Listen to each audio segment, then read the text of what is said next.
अस्सलाम वालेकुम, आप देख रहे हैं एक्सक्लूसिव वेव्स और मैं हूं सुहेल इकबाल भट्टी। नाज़रीन, हम तवक्को करते हैं कि आप सबकी बहुत अच्छी गुज़री होगी और सब अपने अपने इलाकों में ईद करने के बाद दोबारा अपनी जिम्मेदारियां संभालने अपने अपने शहरों में पहुंच चुके होंगे।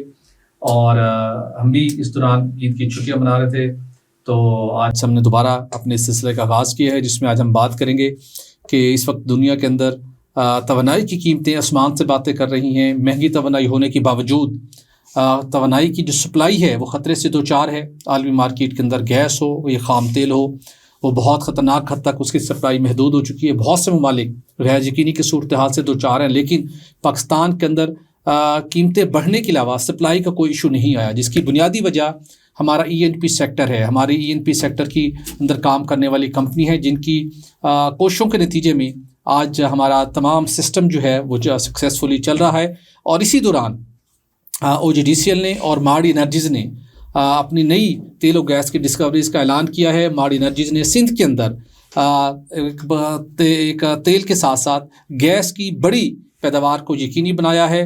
तकरीबन 48 MMCFD गैस की पैदावार को यकीनी बनाया गया है। ये एक बड़ी क्वांटिटी है, एक गैस की बड़ा वॉल्यूम है जो इस वक्त सिस्टम के अंदर आना जिसका अशद ज़रूरी था, और ये बड़ी डिस्कवरी हुई है। और उसके साथ ख़ाम तेल भी यहाँ से पैदा हुआ है, और उसके साथ सिंध से ही OGDCL ने भी जो ख़ाम तेल की पैदावार थी वो शुरू कर दी है। स्टॉक एक्सचेंज को बाज़ाब्ता तौर पर आगाह किया गया है। इसके ऊपर आज हम बात करेंगे। और इसके साथ नाज़रीन आपको बताएंगे कि कतर ने तो ईरानी हमलों के नतीजे में बहुत पहले ही फोर्स मेजोर क्लेम करते हुए पाकिस्तान समेत मुख्तलिफ दुनिया के ममालिक को LNG की सप्लाई बंद कर दी थी। उसके बाद पाकिस्तान की कंपनियों ने भी फोर्स मेजोर क्लेम किया, लेकिन पाकिस्तान में ऑपरेशनल 2 LNG टर्मिनल को ताहाल हुकूमत माहाना $15 मिलियन क्यों अदा कर रही है। और आने वाले दिनों में जब LNG की सप्लाई बंद हो चुकी है, फिर भी कई महीनों तक हमें ये $15 मिलियन क्यों अदा करना पड़ेंगे। ये माजरा है क्या इसको हल नहीं किया जा सकता? और अपने हाथ पांव बांधकर इन LNG टर्मिनल कंपनियों के हवाले पाकिस्तान के कौमी खजाने को किसने किया था, इसके हवाले से भी तफसीलात आपके साथ हम शेयर करेंगे। और इसके साथ आपको बताएंगे नाज़रीन कि कतर का जो रास लफैन का जो इंडस्ट्रियल उनका पॉइंट था, जिसको जो ईरानी मिसाइल हमलों के जद में आया, वहाँ पर सिर्फ कतर का नहीं बल्कि अमरीकी कंपनियों को नाकाबिले तलाफ़ी नुकसान पहुँचा है। और कतर की तरफ से इस बात का एतराफ़ किया गया है कि सिर्फ 1 साल के दौरान इस मंसूबे से कतर और उससे ज़्यादा अमरीकी कंपनियों को $20 अरब का 1 साल में नुकसान बर्दाश्त करना पड़ेगा। 17% जो उनकी LNG की जो प्रोडक्शन थी मुतासिर हुई है, उसको रिस्टोर करने के अंदर 4 से 5 साल लग सकते हैं। तो क्या ईरान के इस मिसाइल हमले ने अमरीकी कंपनियों को डायरेक्टली या इनडायरेक्टली $50-60 अरब से ज़ायद का नुकसान पहुंचाया है? इररिपेयरेबल लॉस है। इस पर भी आज के शो में बात करेंगे। और इसके साथ आपको बताएंगे एनर्जी सेक्टर के अंदर बड़ी डेवलपमेंट हुई, जिसमें एनर्जी सेक्टर का एक बड़ा नाम सैयद ताहा, जिन्होंने 6 साल तक PSO को एज MD सर्व किया और PSO को एक डिस्टिंग्विश प्लेस पर लेके गया। और उसके बाद अब उन्होंने पाकिस्तान की प्राइवेट सेक्टर के अंदर सबसे बड़ी डिस्ट्रीब्यूशन कंपनी K इलेक्ट्रिक को बतौर MD बतौर चीफ एग्जीक्यूटिव ऑफिसर ज्वाइन कर लिया है। उनकी इस अपॉइंटमेंट भी बात करेंगे और वहाँ पर कितनी इम्प्रूवमेंट एक्सपेक्ट की जा रही है। K इलेक्ट्रिक को कई चैलेंजेस का सामना है, तो सैयद ताहा K इलेक्ट्रिक को दरपेश जो फाइनेंशियल चैलेंजेस हैं, रेगुलेटरी चैलेंजेस है, उससे निपटने में कितना किरदार अदा कर पाएंगे, इस पर भी आज के शो में बात करेंगे। तो इन टॉपिक से बात करने के लिए मेरे साथ होंगे सैयद खालिद मुस्तफा साहब। खालिद साहब, आपका बहुत शुक्रिया। Thank you. खालिद साहब, आपकी बड़ी एक एक्सक्लूसिव स्टोरी हिट हुई, और आज मैंने आगाज़ किया, कुछ चीज़ों को पढ़ने का सिलसिला शुरू किया, तो मैंने भी सोचा कि खालिद साहब से आज मैं रिक्वेस्ट करूँगा कि हमें इसके ऊपर बात करनी चाहिए, कुछ एक्सक्लूसिव इन्फॉर्मेशन लाएँ ताकि हम अपने व्यूअर्स को भी अपडेट करें, रेलेवेंट स्टेक होल्डर को भी हम सेंसिटाइज करें। कतर ने फोर्स मेजोर क्लेम करते हुए LNG सप्लाई बंद कर दी। उसके बाद PSO हो PLL हो, उन्होंने भी फोर्स मेजोर क्लेम कर दिया। लेकिन पाकिस्तान के अंदर 2 LNG टर्मिनल काम कर रहे हैं, जिसके अंदर एक एंग्रो का है, दूसरा पाकिस्तान गैस पोर्ट कंपनी का है। LNG की सप्लाई हमारी बंद हो जाएगी 2-4 दिनों के अंदर, मुकम्मल तौर पर जो थी वो रिगैसिफाई हो जाएगी। लेकिन उसके बावजूद पर डे $5 मिलियन, $5 लाख और मंथली $15 मिलियन हमें क्यों अदा करना पड़ेंगे? ये कौमी ख़जाने के लिए ऊपर एक बड़ा बोझ है। मुआहदे के अंदर क्या हम फोर्स मेजोर क्लेम करके इस कैपेसिटी पेमेंट को नहीं रोक सकते? भट्टी साहब, बहुत बहुत शुक्रिया। बड़ा ये इम्पॉर्टेंट क्वेश्चन है। इस पे मैंने स्टोरी की थी, इससे एक दिन पहले ये स्टोरी छप गई थी। लेकिन भट्टी साहब, मैंने तकरीबन तमाम स्टेक होल्डर से बात की थी इस हवाले से, और मुझे पता चला कि गवर्नमेंट ऑफ पाकिस्तान जो है वो इस इशू पे काम कर रही है कि क्या फोर्स मेजोर जो है वो उसका क्या इम्पेक्ट आना चाहिए। तो फोर्स मेजोर बेसिकली जो है ना, जब अटैक हुआ कतर की एलएनजी जो प्रोडक्शन प्लांट है वो 2 मार्च को उसने बंद कर दिया था, उसकी प्रोडक्शन बंद कर दी थी। 4 मार्च को कतर एनर्जी वालों ने फोर्स मेजोर क्लेम कर लिया। अब फोर्स मेजोर जो होता है वो ये है कि वो काफ़ी एलएनजी जो बायर कंट्रीज़ हैं उनके साथ उनके माहदे हैं, तो उसमें बड़ी बड़ी जो इकॉनमीज़ आ जाती हैं, उसमें चाइना है, जापान है, इंडिया है, पाकिस्तान है, साउथ कोरिया है, इसके अलावा भी बहुत सारे ममालिक हैं, बांग्लादेश है। तो इनके साथ उनके जो एलएनजी सप्लाई एग्रीमेंट्स हैं। अब जब हमला हो गया और वो प्रोडक्शन बंद हो गई, तो फिर उन्होंने फ़ौरन से पहले फोर्स मेजोर क्लेम किया ताकि कोई दूसरी जो मुआहदे के तहत दूसरी जो, क्योंकि ये टेकर पे होती है ना ये सारी बातें, तो वो कहीं दूसरा जो बायर कंट्रीज़ हैं वो फिर केस ना कर दें और वो क्लेम ना कर दें। तो इस हवाले से जब उन्होंने फ़ौरन से पहले बड़ी अक्लमंदी का मुजाहरा किया कतर एनर्जी वालों ने, उन्होंने फोर्स मेजोर किया, तो उसके फ़ौरन बाद क्योंकि जो सप्लाई एग्रीमेंट है वो कतर एनर्जी का और पीएसओ का हुआ है, तो पीएसओ ने भी फ़ौरन से पहले अगर ट्रिगर किया उस फोर्स मेजोर को, सुई सदरन ने भी ट्रिगर किया, सुई सदरन के बाद जो है सुई नादरन ने भी ट्रिगर किया, और पाकिस्तान एलएनजी लिमिटेड ने भी इसको इन्वोक कर दिया। अच्छा, जब इन्होंने इन्वोक कर दिया जी, तो फोर्स मेजोर यहाँ पे भी इन्होंने क्लेम कर दिया जितने भी स्टेक होल्डर थे।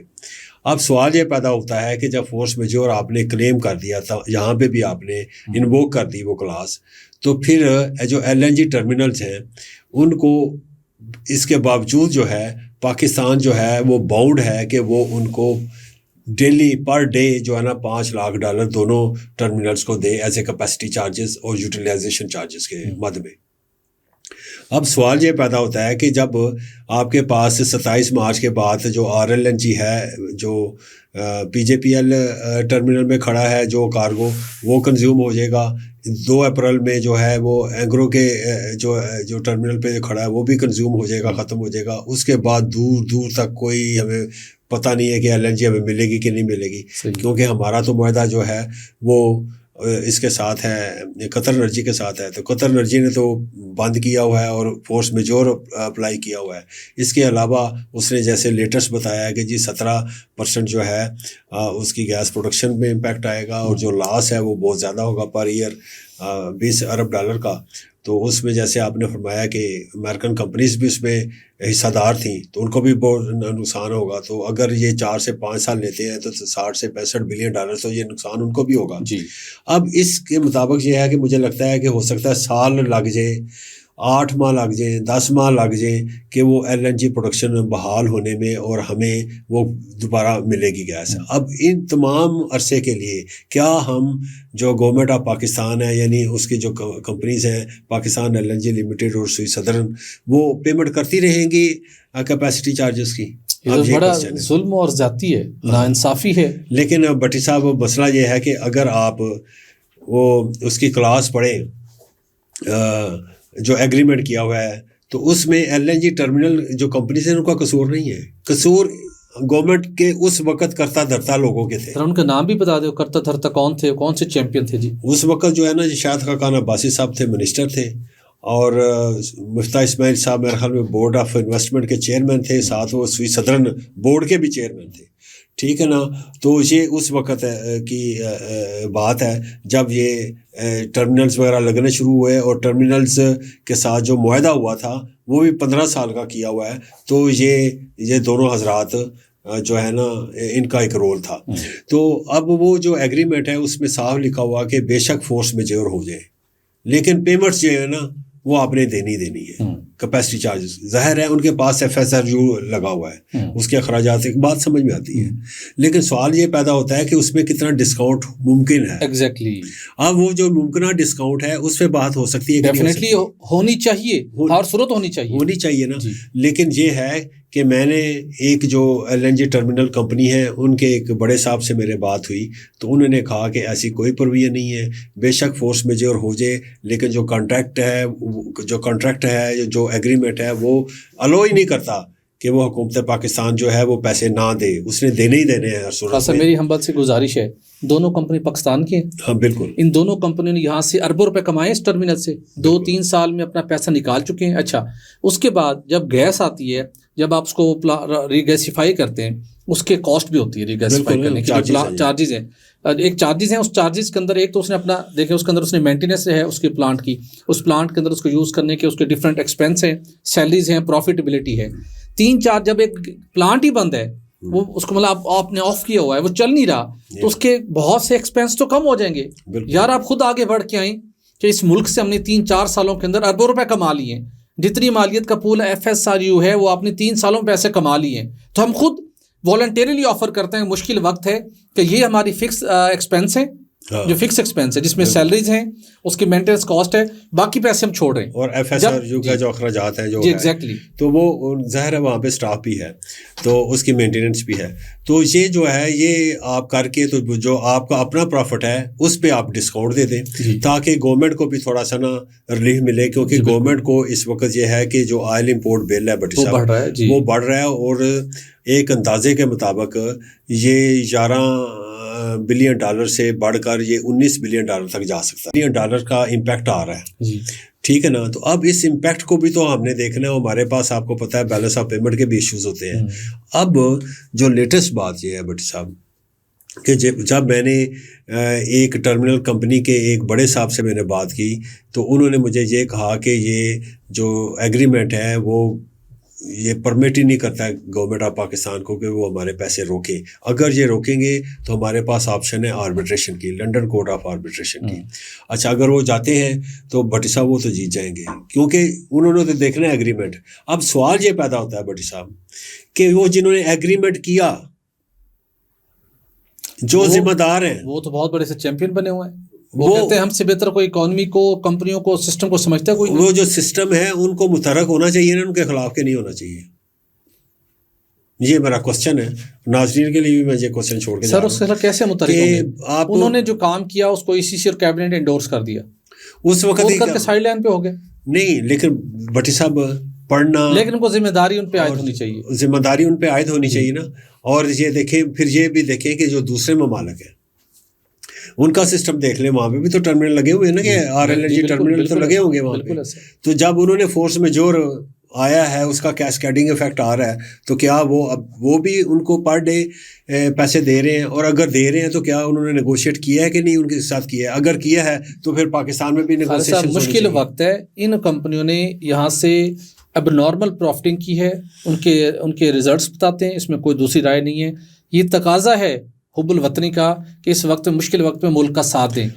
IPPs के साथ भी सॉवरेन एग्रीमेंट से हम नहीं उनको ओपन कर सकते थे, लेकिन फिर हालात ऐसे आए कि सिस्टम चल नहीं सकता था। अल्टीमेटली बैठे, और उन कंपनीज को भी हम सलाम पेश करते हैं, उन्होंने रियलाइज़ किया कि इसी मुल्क से उन्होंने प्रॉफिट कमाया, इसी मुल्क से वो अभी मजीद कमाने 20 साल। तो उन्होंने बैठ के अपने, मुझे बताइए, जो एंग्रो का टर्मिनल था उसका टाइम कंप्लीट हो गया था, हम आज़ाद थे, कहते जी भाग जाए, हम नहीं करते एक्सटेंड, लेकिन हमने उनको एक बिजनेस फैसिलिटी दी, हमने एक बिजनेस अपॉर्चुनिटी दी उनको। तो अभी उनका राइट बनता है कि आगे बढ़ें, एक प्रेस रिलीज जारी करें कि मुल्क मुश्किल वक्त में इंपोर्ट बिल बढ़ रहा है और हम वॉलंटरीली हमने इतनी अपनी कॉस्ट कम कर दी, इतने हमने अपनी चार्जेस कम कर दी। ये उनका मतलब उनका ऊपर ना कहते हैं फर्ज ऐन है खालिद साहब। बिल्कुल भट्टी साहब, मैं बिल्कुल आपसे एग्री करता हूँ। जब मुश्किल में आ गया पूरा मुल्क जी, तो फिर इनकी तरफ भी इखलाकी जिम्मेदारियाँ बनती हैं। जी बिल्कुल ऐसे कि वो आगे आए और कहें कि हम गवर्नमेंट ऑफ पाकिस्तान को बेल आउट करते हैं, और जितना हमारा बनता है हम अपना प्रॉफिट जो है, जो हमारा प्रॉफिट है उसमें से हम नेगोशिएट करके तो उसको हम कम कर देते हैं। बिल्कुल, बकाया जो आपके फिक्स चार्जेस हैं वो आप ले लें। लेकिन भट्टी साहब, ये ज़रूरत इस अमर की है कि जो हम एग्रीमेंट्स करते हैं ना, मैं अक्सर बार बार कहा करता हूँ कि जो हमने पाकिस्तान जो पावर परचेज एग्रीमेंट्स किए माजी में, जो हम जो है सप्लाई एग्रीमेंट किए, या हर किस्म का जो एग्रीमेंट करते हैं, तो उसमें हमें जो है एक पूरी एक नेगोशिएटिंग टीम होनी चाहिए जिसमें फाइनेंस को समझने वाले लोग हों, बिल्कुल ऐसा, जिसको जो है उस मार्केट को समझने वाले लोग हों, उस सेक्टर को समझने वाले लोग होने चाहिए, ठीक है ना। ये ब्यूरोक्रेसी के बस की बात नहीं होती, और ना ही ये जो पॉलिटिकल उस वक्त की एंटिटीज़ होती हैं उनके बस की बात होती है। बिल्कुल। और ये जो हमारी एक, बल्कि हमें मजमूई तौर पे इम्पोर्ट लेड इकानमी है, हमारे अक्सर एग्रीमेंट्स होते रहते हैं, तो हमें चाहिए कि एक क्यों ना एक ऐसी स्क्वाड बना दिया जाए जो हर किस्म के एग्रीमेंट्स को नेगोशिएट करे, और वो देखे, आप इंडिया को देख सकते हैं, आप बांग्लादेश को देख सकते हैं, उनके हमसे बहुत बेहतर एग्रीमेंट्स होते हैं। आप चाइना को देख सकते हैं कि चाइना की नेगोशिएटिंग टीम कैसी होती है, इंडिया की नेगोशिएटिंग टीम कैसी होती है। उसमें लॉ के लोग होते हैं, इंटरनेशनल लॉ के लोग होते हैं, उस सेक्टर को समझने बूझने वाले लोग होते हैं, फाइनेंस के लोग होते हैं, ये सारे लोग होते हैं। तो तब जाके एक टीम बनती है और वो नेगोशिएट कर रही होती है, एक एक पैनी पे नेगोशिएट करती है। खजाने का, कौमी मफाद का इंटरेस्ट इंश्योर होता है, फिर इंश्योर होता है। तो बड़ी साहब ये जो हमें जो लेसन है ना, ये मिलता है। बिल्कुल, ये बहुत बड़ा लेसन है। खालिद साहब आगे बढ़ते हैं और एक बड़ी अच्छी इंकरेजिंग स्टोरी हम शेयर करने जा रहे हैं अपने व्यूअर्स के साथ, जहाँ पर इस वक्त मशरिक़ वस्ता समेत पूरी दुनिया इस वक्त ऑयल और गैस की वजह से हिलकर रह गई है। उसकी न सिर्फ कीमतें आवाम की पहुंच से दूर हुई हैं, बल्कि उसकी सप्लाई भी गैर यकीनी सूरत हाल से दो चार है, और आने वाले दिनों में पाकिस्तान इसके अंदर बड़ा इंपॉर्टेंट रोल प्ले करने जा रहा है। वीकेंड के ऊपर यहाँ पे एक बड़ी अहम मीटिंग एक्सपेक्टेड है। आज रात भी प्राइम मिनिस्टर पाकिस्तान सदर मुमलिकत से मुलाकात कर रहे हैं। आलमी मीडिया भी पाकिस्तान के रोल को इस हवाले से बहुत रियलाइज़ कर रहा है, अप्रिशिएट कर रहा है जो पाकिस्तान रोल प्ले करने जा रहा है। लेकिन ये कब मुज़ाकरात कामयाब होंगे ये कहना कब लज़ वक्त है। लेकिन इस वक्त पाकिस्तान में तवानाई का बहरान पैदा नहीं हुआ। 28 फरवरी को इस जंग का आगाज़ हुआ और आज हम देखते हैं कि 24 मार्च है। आपके चूल्हे जल रहे हैं, आपकी फैक्ट्रियाँ चल रही हैं, आपकी गाड़ियाँ चल रही हैं, आपके पेट्रोल महंगा हुआ अगरचे, उसके बाद भी ज़िंदगी रवा दवा है। उसके अंदर बुनियादी किसने हिस्सा डाला, उसके हम अंदर पाकिस्तान के अंदर काम करने वाली सरकारी और प्राइवेट शोबे की ENP कंपनीज का काम है, जिनको बेपनाह रुकावटों का सामना है, जिनको सालों सालों तक पेमेंट्स नहीं होती, गर्शी कर्ज की वजह से मुश्किलात का सामना रहता है, उनको लॉ एंड ऑर्डर के सिचुएशन का सामना रहता है, उनकी टैक्सेशन की वजह से मसाइल का सामना रहता है। लेकिन वो वक्त गुजरने के साथ साथ कुछ ना कुछ करती रहती, हिम्मत करती रहती हैं अपने अरेंजमेंट को मद्देनजर रखते हुए, जो मुल्क का स्ट्रेटजिक एसेट्स आज साबित हुई हैं। आज गैस और ऑयल चल रहा है, और इस दौरान जब हमें मज़ीद तेल और गैस की ज़रूरत है, चूँकि अब LNG अगले 3-4 साल कतर से आपको नहीं मिलने लगी, तो माड़ी एनर्जीज़ ने एक बहुत बड़ी डिस्कवरी अनाउंस की है, जो कि again oil and gas rich Sindh से हुई है। सिंध का ज़िला गोटकी, जहाँ से शम्स 1 वेल से एक्सप्लोरेटरी वेल था, माड़ी एनर्जीज़ ने एक खालिद साहब बहुत बड़ा काम कर दिखाया है। और ये गैस के लिहाज से देखा जाए तो खालिद साहब ये तकरीबन 47.98 यानी कि 48 million standard cubic feet per day gas की प्रोडक्शन। ये बहुत बड़ी MMCFD, बहुत बड़ी गैस है जी। मुझे मतलब खुद इसके ऊपर मुझे वो बड़ा जी, और जिस मौके के ऊपर ये सक्सेसफुल हमें डिस्कवरी हुई है, ये बहुत बड़ी कामयाबी, और यहीं से 64 बैरल खाम तेल भी पैदा होगा। तो बुनियादी तौर के ऊपर ये गैस का ये ज़ख़ीरा है। और इस जो शम्स वेल और इसके अंदर जो गोटकी की DNP उसकी लीज़ है, इसकी 100% इसके अंदर जो ऑनरशिप है वो माड़ी एनर्जीज़ की, यानी इसके अंदर कोई और प्राइवेट कंपनी या पब्लिक सेक्टर की कंपनी नहीं है। माड़ी एनर्जीज़ जो कि फर्टिलाइज़र सेक्टर के साथ अपनी मुख्तलिफ जगहों के ऊपर अपने इसी गोटकी के एरिया में बिलखसूस अपने प्रेशर को इन्हेंसमेंट करके उनको गैस फराहम करने जा रही है। आपके ऑयल एंड गैस सेक्टर के अंदर बड़ा इंपॉर्टेंट रोल प्ले करने जा रही है माड़ी एनर्जीज़। लेकिन उसके साथ साथ ये जो डिस्कवरी है खालिद साहब, ये बड़ी इंपॉर्टेंट है। इस मौके के ऊपर जब हमें एक MMCFD की ज़रूरत है, एक मालिक्यूल की ज़रूरत है, तो उस वक्त ये माड़ी एनर्जी ने ये अपनी इस डिस्कवरी को यकीनी बनाया है। और ये 30 जनवरी को बाज़ाब्ता इसके ऊपर ये वेल स्पड किया गया, और उसके अंदर आपके सामने रिजल्ट सामने। तो किस निगाह से देखते हैं आप इस डिस्कवरी को? बट साहब मैं समझता हूँ कि ENP कंपनीज जो है, जिसमें माड़ी एनर्जी आ जाती है, OGDCL आ जाती है, पाकिस्तान पेट्रोलियम लिमिटेड PPL आ जाती है, इसके अलावा भी बेशुमार हमारी जो है प्राइवेट सेक्टर की कंपनीज हैं, उनमें मोल भी आ जाती है। तो मैं समझता हूँ भट्टी साहब ये जो है ना एक लिमिटेड माहौल में ये काम कर रही हैं। गो कि इनको एक बड़ी ही अच्छी और अलूरिंग किस्म की पॉलिसी भी दी थी, लेकिन वो पॉलिसी जो थी 2012 पॉलिसी को अमेंड किया गया था, और उसको वो जो अमेंड किया गया था उस पॉलिसी को वो प्राइम मिनिस्टर्स साहब के साथ मुलाकात में E&P कंपनी के हेड्स मिले थे और उन्होंने कहा था कि सर अगर ये पॉलिसी आप हमें दे देंगे ना और इसकी आप लेटर एंड स्पिरिट में इम्प्लीमेंटेशन कर देंगे तो हम $5 अरब जो है ना E&P एक्टिविटीज़ में लगा देंगे, एक्सप्लोरेशन प्रोडक्शन एक्टिविटीज़ में लगाएंगे और हम इंशाल्लाह पाकिस्तान को मैक्सिमम जो है ना ऑयल एंड गैस की प्रोडक्शन करके देंगे। और उसका नतीजा ये निकलना था कि आज जिस हमें यानी कि सिचुएशन का सामना है। मैं इसके साथ आपका तो कमेंट एक और अच्छी खबर भी देना चाहता हूं ताकि हम आपका जो कमेंट है ना हम कॉम्प्रिहेंसिव ले सकें। मुल्क की मौशियत के लिए एक और अच्छी बड़ी खबर है खालिद साहब, जो कि हमें तेल गैस के साथ साथ तेल की भी अशद ज़रूरत है। बिल्कुल। OGDCL ने पाकिस्तान की तारीख का पहला कामयाब हॉरिजेंटल वेल ड्रिल किया था जिसका नाम था पसाकी 13। पसाकी 13 से पहले हॉरिजेंटल वेल से तेल का जो कुआं दरियाफ्त हुआ था, उस तेल के कुएं से 460 बैरल यौमिया तेल की पैदावार शुरू हो गई है। इस हॉरिजेंटल ड्रिलिंग से 2966 मील तक ये ड्रिलिंग की गई थी। जदीद टेक्नोलॉजी का सहारा लिया गया था जिसमें 540 मीटर साइड ट्रैक की खुदाई भी की गई थी। नई ड्रिलिंग टेक्निक से तकरीबन 3 गुना ज़्यादा पैदावार हासिल हुई है और ये मनसूबा मुल्क में तेल और गैस की पैदावार में तेल की पैदावार को बढ़ाने में इंतहाई बेहतर साबित होगा। तर्जुमान OGDCL का कहना है ये भी एक बड़ी कामयाबी मिली इस मौके के ऊपर जब हमें एक बैरल खाम तेल की 460 बैरल 60 बैरल हो गए, 64 माड़ी वालों के हो गए, तो ये तो 524 तक चली गई ना बात। तो मैं समझता हूँ भट्टी साहब ये बहुत बड़ी कामयाबी है। और हम जैसा मुल्क जहाँ पे अब कीमतें बहुत ज़्यादा बढ़ी हैं पेट्रोल की और डीज़ल की और HOBC की, सिर्फ इसलिए बढ़ी हैं कि हमारा रिलायंस जो है वो इंपोर्ट्स पे है।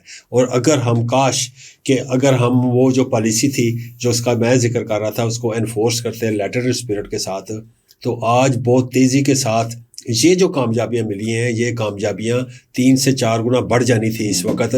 क्योंकि वो क्यों नहीं बढ़ी, उसकी मेन वजह ये है कि वो जो है वो डेट ट्रैप का शिकार हैं।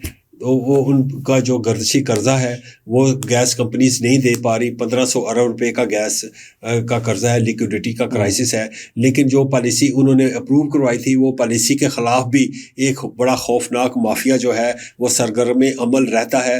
वो बेशक प्राइम मिनिस्टर का ऑफिस ही क्यों ना हो, या वो फिर FBR का ऑफिस क्यों ना हो, या वो हमारा पेट्रोलियम डिवीजन ही क्यों ना हो, या फाइनेंस मिनिस्ट्री का ऑफिस क्यों ना हो। यहाँ पे उन जो लॉबी है इंपोर्ट लॉबी, उनके स्ट्रांग लोग बैठे हुए हैं और उन्होंने इस पॉलिसी को वर्चुअली नाकाम बना के रख दिया है, जिसकी वजह से ये जो कामयाबी है हमारी ये कम हो गई है। अदरवाइज ये 3 से 4 गुना कामयाबी बढ़ जानी थी। बिल्कुल, अभी भी वक्त है प्राइम मिनिस्टर पाकिस्तान इस मामले का नोटिस लें, उन रुकावटों को दूर करें, बिल्कुल मुल्क के बेहतरीन मफाद में। बिल्कुल सब आगे बढ़ते हैं। और एक और बड़ी डेवलपमेंट भी हुई है, आज हम ईद के बाद इकट्ठे हुए हैं तो बड़ी डेवलपमेंट हम सारी अपनी व्यूज के साथ शेयर कर रहे हैं।